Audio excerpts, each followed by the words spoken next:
ఎందుకంత యోగా ఇంపార్టెన్స్ ఎందుకు పెరుగుతుంది? ప్రస్తుత ప్రపంచంలో యోగా అనేది ఫస్ట్ వన్ అవసరం చాలామందికి. అవసరం అంటే ఆరోగ్యాన్ని కాపాడుకోవడం కోసం మన కంటి ముందు ఉన్న మార్గాల్లో సులభమైన మార్గం యోగా మార్గం. అనేక మార్గాల్లో వైద్య విధానం కావచ్చు, శారీరకపరమైనటువంటి వ్యాయామాలు చేయించే ప్రక్రియలు కావచ్చు. యోగా మార్గం అనేది సులువుగా ఉంది, అందరికి అందుబాటులో ఉంది. యోగాలో ఎంతో కొంత ఆధ్యాత్మికం కూడా ఇంక్లూడ్ అయి ఉంటుంది కాబట్టి ఎక్కువ మంది ఆకర్షితులు అవుతున్నారు. కానీ వాస్తవానికి మన పూర్వీకులు ఎవరు ఇంతగా యోగా కార్యక్రమాలకు హాజరు కాలేదు. 100 ఏళ్ళు బతికారు, ఆరోగ్యంగా బతికారు, అన్నీ తిన్నారు, కష్టపడి పనిచేశారు.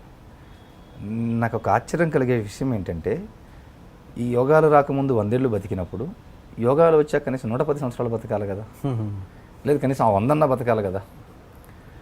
యోగాలు వచ్చిన తర్వాత 70 ఏళ్ళకి ఎందుకు పడిపోతుంది? పోనీ 50 ఏళ్ళకి గుండె కోతల ఆపరేషన్లు ఏంటి, 40 ఏళ్ళకి షుగర్లు ఏంటి, 30 ఏళ్ళకి బీపీలు ఏంటి? ఈ విషయం నేను గమనిస్తూ వచ్చినప్పుడు తెలిసిన సత్యం ఏంటంటే, మన పూర్వీకులందరూ కూడా హాయిగా తినేవాళ్ళు, కష్టపడి పనిచేసేవాళ్ళు. రెస్ట్రిక్షన్స్ లేవు ఏనాడు కూడా. ఆహారం కుండెడు అన్నం ఒకటే తినేవాడు కడుపు నిండా. ఎర్రటి ఆవకాయ ముద్ద తెల్లటి అన్నంలో కలుపుకొని పొలం పనికి తీసుకెళ్తే చెట్టు కింద కూర్చొని ఆవకాయ అన్నం తిన్నా ఎసిడిటీ లేదు, కడుపు మంట లేదు, కీళ్ళ నొప్పులు లేవు, బైపాస్ సర్జరీ లేవు, షుగర్లు లేవు, స్టంట్లు వేయబడలేదు ఎవరికి. వాళ్ళు తిన్న గొడ్డు కారంతో పోలిస్తే మనం తినే చాలా తక్కువ. అంత తిన్నా వాళ్ళు ఎందుకు ఆరోగ్యంగా ఉన్నారంటే ఆ రోజుల్లో బాగా కష్టపడి పనిచేశారు. తక్కువ తిన్నారు, లేదా సరిపడా తిన్నారు, ఎక్కువ పనిచేశారు. ప్రస్తుతం మనందరి పరిస్థితి రివర్స్. ఏమైపోయిందంటే ఎక్కువగా తింటున్నాము, తక్కువగా పని చేస్తున్నాము. కొంతమంది ఆ తక్కువ కూడా చేయట్లే, అసలు పని లేకుండా ఖాళీగా ఉంటున్నారు. ఇక్కడ ఏం జరుగుతూ ఉందంటే శరీరాలకి పని తగ్గిపోయింది. ఎంత లేదనుకున్నా కూడా టెక్నాలజీ డెవలప్ అయిపోయింది, యంత్రాంగాలు అందుబాటులోకి వచ్చినాయి. బట్టలు పిండేవాళ్ళు వాషింగ్ మిషన్లు వచ్చాయి, వంట చేసేవాళ్ళు కుక్కర్లు వచ్చాయి, ఇంటి ముందు ఊడిచల్లి ముగ్గేసేవాళ్ళు ముగ్గుల స్టిక్కర్లు వచ్చాయి. నడిచి పక్క లైన్లోకి వెళ్ళి ఏదైనా పని చేసుకోవడానికి 100 మీటర్లు లేదా 1 కిలోమీటర్ 3 కిలోమీటర్లు నడిచేవాళ్ళం.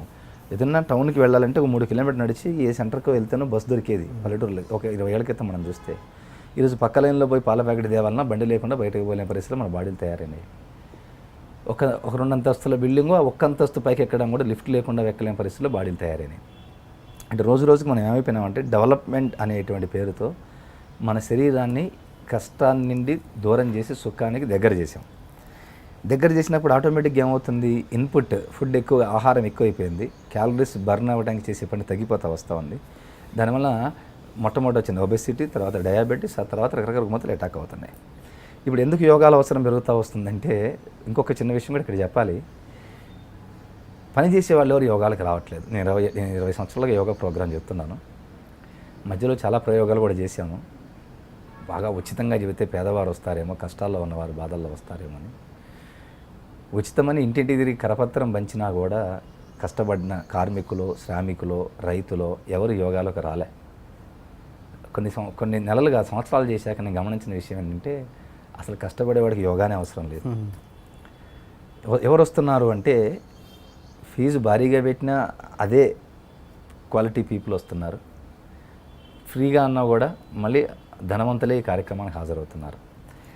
అంటే ఇక్కడ విషయం ఏంటంటే కష్టపడే వాళ్ళకి ఆరోగ్యం ఆటోమేటిక్గా వస్తుంది, సుఖపడే వాళ్ళకి ఆరోగ్యం ఆటోమేటిక్గా దూరం అవుతుంది.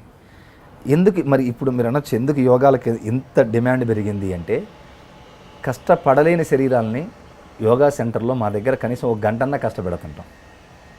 1 గంటన్నా బావిలో నీళ్లు తోడేవాళ్ళు ఒకప్పుడు. ఆ వ్యాయామాలు పోయినాయి. బావిలు లేవు, తాడులు లేవు, బొక్కిన అంటారు, చేద్దాం అంటారు, అది లేవు. ఇప్పుడు మా దగ్గరకు వస్తే మేము ఏం చేస్తాం, left hand right hand ready move చేయిస్తూ ఉంటాం. బావిలో నీళ్ళు తోడినట్టే. ఉడిచెల్లి ముగ్గేసేవాళ్ళు, అవసరం లేదు, ఇప్పుడు పోయింది. స్టిక్కర్లో సెక్షన్ వచ్చింది. మేము ఏం చేస్తాం, బెండింగ్ ఎక్సైజ్, కింద కొంగండి పైకి లావండి, కింద కొంగండి పైకి లావండి. ఒక తల్లి ఊడిచెల్లి ఇంటి ముందు ముగ్గేయడానికి నడుము ఎన్నిసార్లు ఉంచుతుందో అన్నిసార్లు ఉంచి పైకి లేపుతూ ఉంటాం. అయిపోద్ది, ఊడిచెల్లటం ముగ్గేయటం అయిపోద్ది వ్యాయామాలు అయ్యేటప్పుడు.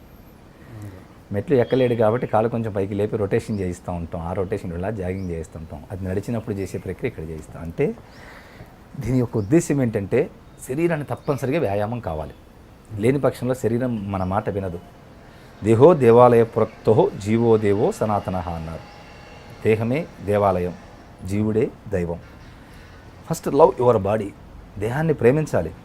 ఎందుకు ప్రేమించాలి? ఈ ప్రపంచం ఏది సాధించాలని దేహంతోనే సాధ్యమవుతుంది. ఆత్మలతో సాధించిన వాళ్ళ చరిత్ర ఎక్కడా లేదు, పురాణ గ్రంథాల్లో కూడా ఎక్కడా లేదు. ఎవరు సాధించినా దేహంతోనే సాధించారు ఈ ప్రపంచంలో. కాబట్టి మీరు కానీ నేను కానీ జీవితంలో విజయవంతమైన లక్ష్యాలని అధిగమించాలి అంటే కావాల్సింది బాడీ. ఈ బాడీయే ఆయుధం, దేవుడిచ్చిన వరం. దేహం కాపాడుకోవాలంటే ఏం కావాలి? శరీరానికి వ్యాయామం కావాలి. అందుకని ఇంట్లో పనిచేసి పని మనుషులు ఆరోగ్యంగా ఉంటారు, పని చేయించుకునే యజమానురాలు జబ్బులతో ఉంటారు. అర్థం చేసుకుంటే చాలు అంతే. కాబట్టి నా దృష్టిలో ఎవరు అదృష్టవంతులు అంటే పనిచేసిన వాళ్ళు, ఆరోగ్యంగా ఉన్న వాళ్ళు అదృష్టవంతులు. అందుకని రాబోయే రోజుల్లో యోగాకి డిమాండ్ ఇంకా పెరుగుతుంది. చేసిన వాళ్ళు మళ్ళీ వస్తారు, ఎందుకంటే మేమున్నప్పుడు చేస్తారు, తర్వాత మళ్ళీ మర్చిపోతుంటారు, అగైన్ మరలా వస్తుంటారు, ఇంకో గురువు దగ్గరికి వెళ్తారు, వీళ్ళే రిపీటెడ్గా రొటేట్ అవుతూ ఉంటారు. ఎందుకంటే జీవితకాలం గురువు చెప్పిన సత్యాలను పాటించలేరు కాబట్టి ఇప్పుడు మీ ద్వారా నేను అందరికీ అందించే విషయం ఏంటంటే ఎక్కడికన్నా వెళ్ళండి, ఏ యోగానా చేయండి, బట్ రోజుకు గంట సేపన్నా మీ శరీరాన్ని ఏదో ఒక రూపంలో కదిలించే ప్రయత్నం చేయండి. ఇనప వస్తువు వాడుతుంటే మెరుస్తుంటుంది, వాడకుండా పక్కన పడేసి తుప్పు పడిపోతుంది. శరీరమైనా అంతే, దాన్ని ఉపయోగించారా జీవితకాలం ఉంటుంది, ఉపయోగించకుండా సమర్థనంతో కూర్చోబెట్టారా జీవితకాలం రుగ్మతలకి దారితీస్తుంది. అది విషయం. అండ్ యోగా వలన కలిగే ముఖ్య ప్రయోజనాలు ఏంటి? Very good. ఇక్కడ ఈ యోగాల్లోకి వచ్చిన తర్వాత మనిషి జీవితంలో సమూల మార్పులు వస్తాయి. ఎందుకంటే దానికన్నా ముందు అసలు what is yoga? Yoga is an art. Yoga is not a physical exercise. Yoga అంటే ఆసనాలు కాదు, వ్యాయామాలు కాదు, మరొక సూర్య నమస్కారాలు. Yoga is an art.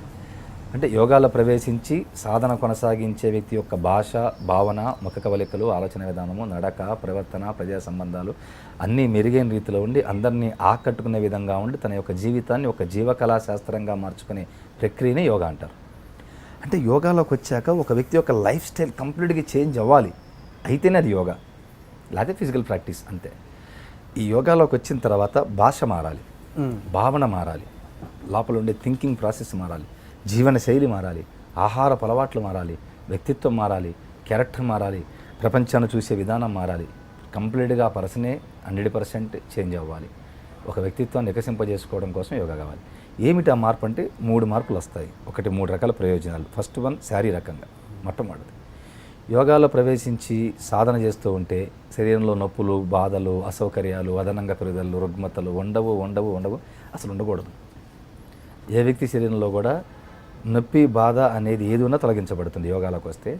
నేను నా దగ్గరకు వచ్చే సభ్యులు కూడా గ్యారంటీ చెప్పగలుగుతాను. Don't believe blind. గుడ్డిగా నమ్మాల్సిన పని లేదు. ఈరోజు మీ ఫిజికల్ కండిషన్ చెక్ చేసుకోండి.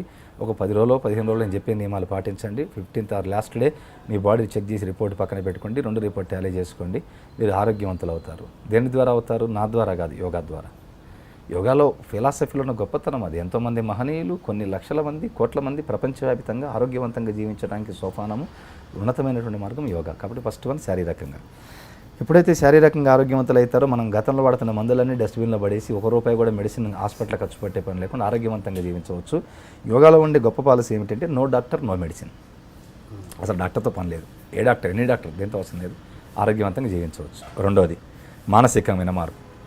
మానసికంగా ఎట్లాంటి మార్పు వస్తుందంటే ఈనాడందరూ ఏదో అలజడి, టెన్షన్ పరిగెత్తే ప్రపంచంలో ఉన్నారు. కానీ ఈ యోగాలో ప్రవేశిస్తే మానసికంగా ఉండే ఒత్తిడి తొలగించబడుతుంది. తమో గుణం పోయి రజోగుణం పోయి సత్వగుణం వస్తుంది.